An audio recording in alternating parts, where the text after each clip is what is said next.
Pengembangan ilmu pengetahuan tentang otak menunjukkan bahwa sebetulnya kita punya banyak kecerdasan. Salah satunya adalah kecerdasan bahasa.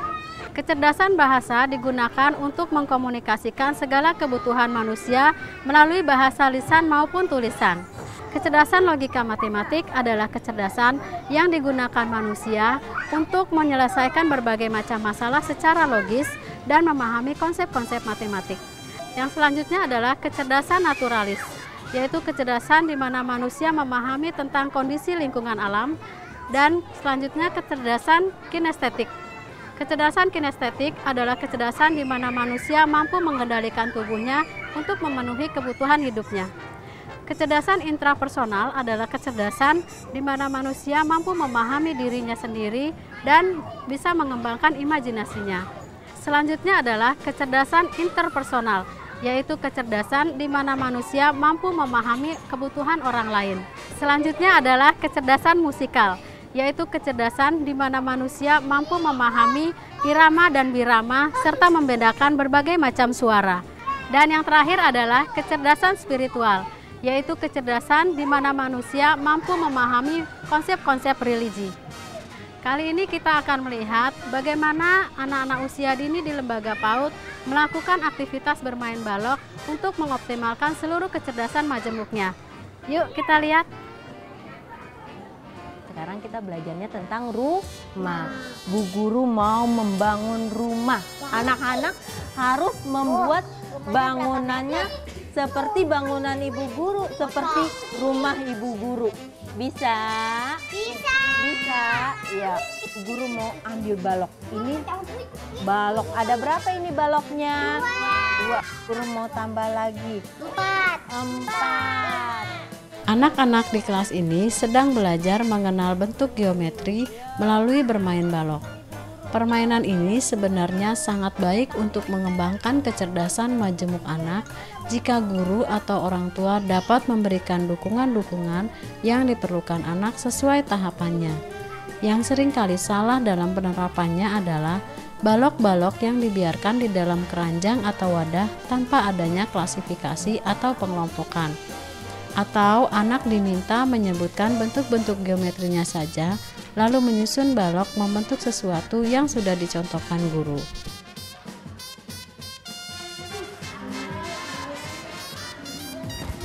Iya, yang pintar.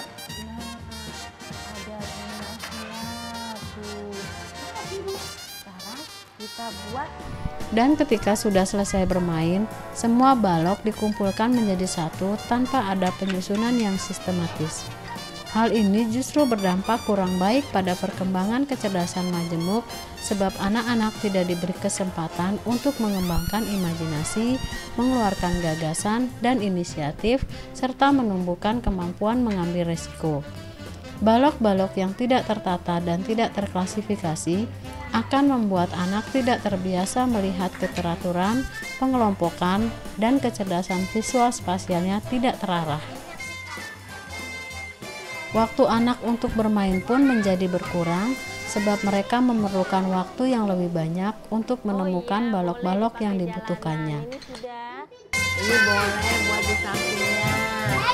Lalu bermain balok yang seperti apa yang paling baik untuk mengembangkan kecerdasan majemuk anak usia dini?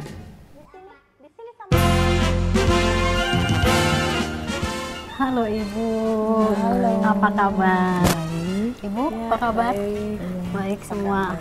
Ibu, saya kenalkan, nama saya Dian Ansoria. Saya kesini ingin berbagi pengalaman saya 10 tahun mendidik anak usia dini. Mudah-mudahan berguna buat ibu-ibu dan buat pemirsa di rumah. Ibu, tadi kita sudah lihat ya bagaimana anak-anak usia dini di sebuah lembaga PAUD mereka bermain balok, tetapi gurunya tidak menata balok-baloknya sesuai bentuk, ukuran dan sebagainya, dijadiin satu dalam satu keranjang.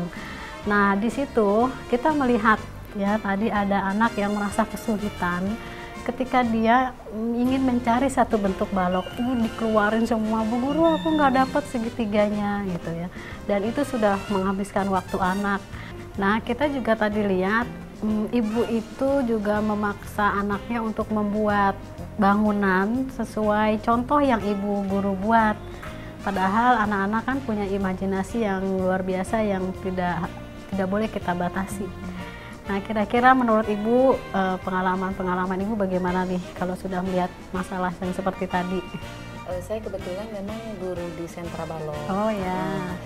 Saya menanyakan bagaimana permainan yang terbaik yang bisa menggali kecerdasan majemuk yang ada dalam potensi anak tersebut. Betul.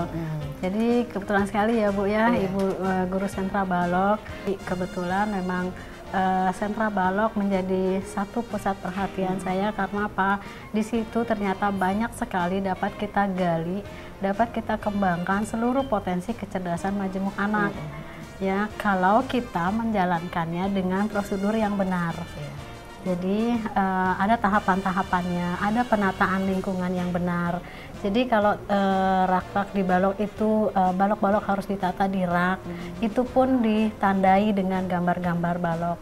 Kalaupun kita tidak punya rak ya, karena tidak semua lembaga punya rak yang bagus dan mungkin tidak mampu untuk mengadakan rak itu, kita bisa masukkan misalnya di dalam dus, tetapi harus ditandai dengan gambar-gambar sesuai bentuk baloknya, dan itu harus dipisah, harus diklasifikasi. Klasifikasi itu adalah dasar matematik, jadi kecerdasan logika matematik anak bisa muncul. Ketika anak bermain balok, ibu kan tidak hanya membiarkan anak membangun begitu saja, tapi kita munculkan juga kecerdasan bahasanya. Misalnya anak membangun apa? Oh, saya bikin roket. Kita tulis kata roket yuk, kita tulis. Jadi itu membangun kecerdasan bahasanya. Ada berapa silinder, ada berapa segitiga yang kamu pakai untuk membangun roket. Kita tulis angkanya, membangun matematik, ya kan? Kemudian ketika dia membangun itu harus ada alas. Alas membangun itu membangun kecerdasan visual spasial. Ketika dia membangun, dia membawa barang-barang, membawa balok dari rak ke bangunannya, itu kinestetik. Jadi banyak sekali kecerdasan majemuk yang dikembangkan pada saat anak bermain balok. Yang penting gurunya jeli melihat apa yang harus kita bangun untuk anak usia dini pada saat dia bermain balok. Jadi nggak cuma, kamu bikin apa nak? Bikin rumah Bu Guru. Oh ya, bagus. Pindah lagi. Tidak didalami. Itu yang pada akhirnya membuat bermain balok itu tidak bermakna buat anak. Begitu. Iya Ibu. Ini kan kalau saya lihat ya, di lembaga sini kan aplikasi baloknya itu sangat banyak ya. Ya, betul. Gitu. Bagaimana kalau di rumah itu saya mengaplikasikannya gimana ya? Ya, memang untuk bermain balok itu penelitian menyatakan bahwa anak-anak untuk membangun balok dia minimal diberi waktu 1 jam dan dengan 100 pieces balok satu anak. Jadi kalau di lembaga Ibu punya 10 anak, paling tidak Ibu punya 1000 pieces balok. Itu baru akan muncul seluruh potensi kecerdasan anak dengan waktu bermain 1 jam. Nah, bagaimana kalau di rumah? Memang itu kan bukan tidak mungkin, bisa aja sih Ibu membeli balok. Tetapi pada dasarnya inti dari bermain balok itu bukan hanya bangunan baloknya, bukan bangunan dan bendanya balok, tetapi intinya adalah anak bisa membangun sesuatu dari yang tidak ada menjadi ada. Kemudian ada konsep pengetahuan baru yang dia temukan pada saat dia bermain balok. Yang ketiga adalah membangun keterampilan, ya, melatih keterampilan hidupnya. Berarti life skillnya dia adalah motoriknya, visualnya, keseimbangan. Kemudian yang ketiga itu membangun sikap positif, artinya dia harus menghargai apapun yang sudah dia bangun. Nah, kalau di rumah karena konsep membangun itu dari yang tidak ada menjadi ada, dengan kemampuan visualnya dia, kita bisa gunakan misalnya pada saat ibu mencuci pakaian, ibu melipat, kemudian menumpuk, anak juga ikut diajak menumpuk lipatan cucian, itu juga sudah membangun.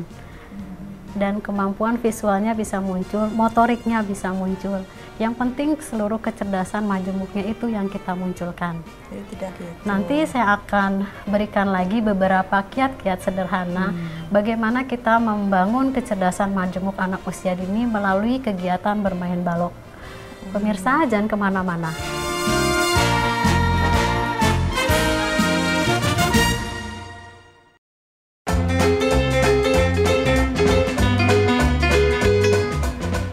pemirsa, masih di program Guruku. Tema kita kali ini adalah bagaimana membangun kecerdasan majemuk anak usia dini melalui kegiatan bermain balok yang benar. Nah, tadi saya sudah janji ya sama ibu-ibu, saya akan memberikan kiat-kiat sederhana bagaimana membangun kecerdasan majemuk anak usia dini melalui bermain balok. Jadi nanti saya akan berinteraksi dengan anak-anak di sebuah lembaga PAUD dan bermain balok dengan mereka. Dan ibu bisa lihat di monitor ini. Saya tinggal dulu ya. Kita sekarang akan bermain di sentra balok. Kita akan main dengan balok-balok. Lihat, Ibu Dian sudah susun. Rapi tidak? Rapi. Bagus? Bagus. Lihat, sekarang ini. Bermain balok adalah salah satu jenis main pembangunan terstruktur. Balok-balok geometri itu memiliki struktur bentuk dan ukuran yang precise, artinya jika dua buah persegi 4 disatukan, ia akan menjadi persegi panjang.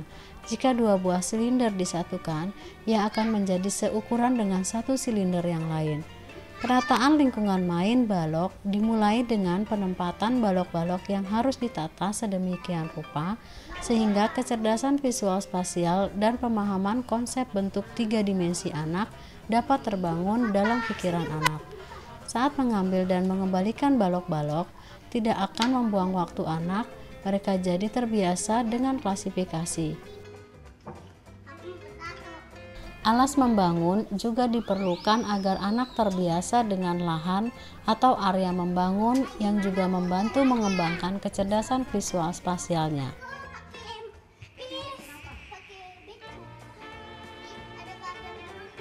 Sebelum main, beri kesempatan pada anak untuk mengenal satu jenis bentuk geometri yang mungkin masih baru dikenal anak. Beri juga kesempatan pada anak untuk melihat dan menyentuh balok-balok tersebut. Tentu saja, aturan main harus disampaikan sebelum anak bermain. Beri kesempatan pada mereka untuk mengemukakan gagasan dan inisiatif mengenai bangunan yang akan dibangunnya. Saat bermain, usahakan anak bermain bersama teman mainnya, tidak sendiri karena ini akan mengembangkan kemampuan bersosialisasi dan berbahasa.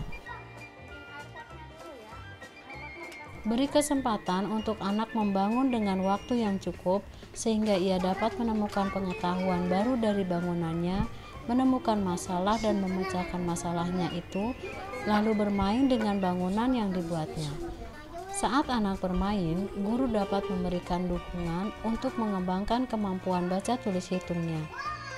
Sediakan selalu kertas dan alat tulis sehingga anak yang sudah mampu dapat menuliskan nama-nama bangunan yang dibuatnya, menghitung dan menulis balok-balok yang digunakan untuk membangun sebagai kesempatan untuk mengembangkan kemampuan baca tulis hitungnya.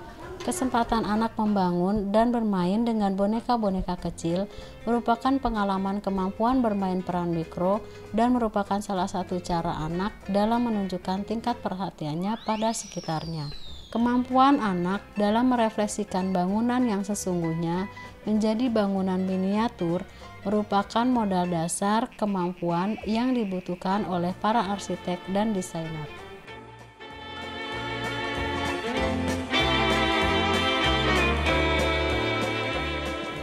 Nah pemirsa, sudah lihat kan bagaimana saya bermain balok dengan anak usia dini yang sekaligus dapat mengembangkan seluruh potensi kecerdasan majemuknya. Setelah ini saya akan berbincang-bincang kembali dengan guru dan orang tua murid tentang bermain balok pada anak usia dini. Jangan kemana-mana.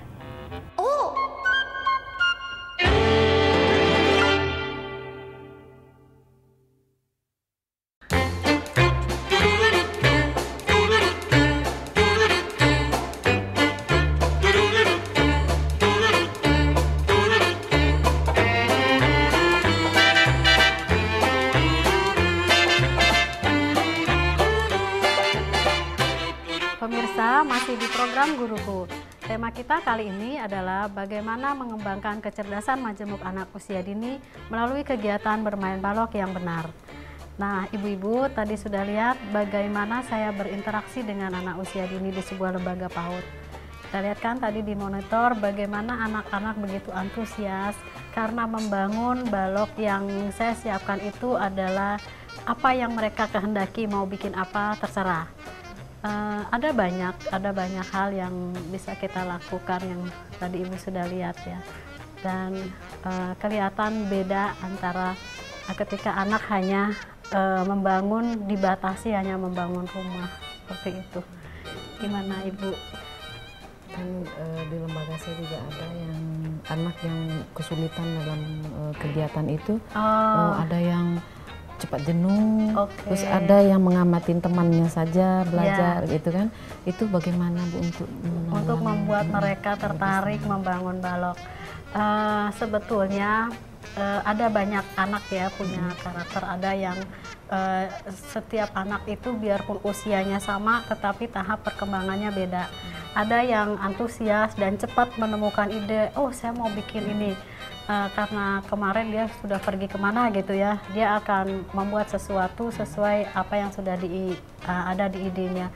Ada yang sama sekali belum muncul idenya mau bikin apa. Itu biasanya kita bisa melihat bahwa ketertarikan anak pada sesuatu, perhatian anak pada sesuatu itu bisa kelihatan ketika dia mampu atau tidak membangun balok atau memerankan sesuatu, dan itu akan berpengaruh terhadap pembelajaran yang lain. Nanti di SD akan terlihat anak ini punya perhatian atau tidak. Nah, kemudian ada anak yang mungkin dia belum tahu aturan main, akhirnya dia tidak bisa membuat sesuatu. Sebetulnya itu adalah kemampuan guru membangun imajinasi anak, supaya anak keluar idenya. Makanya ketika kita sebelum membangun balok, biasanya kita munculkan dulu dari guru. Misalnya dengan membacakan buku cerita yang ada gambar-gambar bangunan. Atau kalau memang tidak ada buku cerita, Ibu bisa ambil dari kalender, dari majalah, dari koran. Pokoknya gambar-gambar yang berkaitan dengan bangunan. Dan sesuatu yang baru pasti menarik buat anak. Tentunya pengetahuan guru yang harus diperluas supaya anak tertarik untuk membangun dan bermain balok. Dan tidak semua anak Ibu memang mau saat itu membangun balok. Mungkin dia ingin menggambar saja, dan bukan tidak mungkin kalau di dalam satu sentra balok ada kertas, ada meja, pensil ya, di atas meja itu ada kertas, pensil warna, supaya ketika anak belum mau membangun dengan balok, mungkin dia mau menggambar dulu. Sama seperti kalau insinyur desain untuk membangun rumah, kan dia menggambar dulu, arsitek. Jadi mungkin dia mau gambar dulu.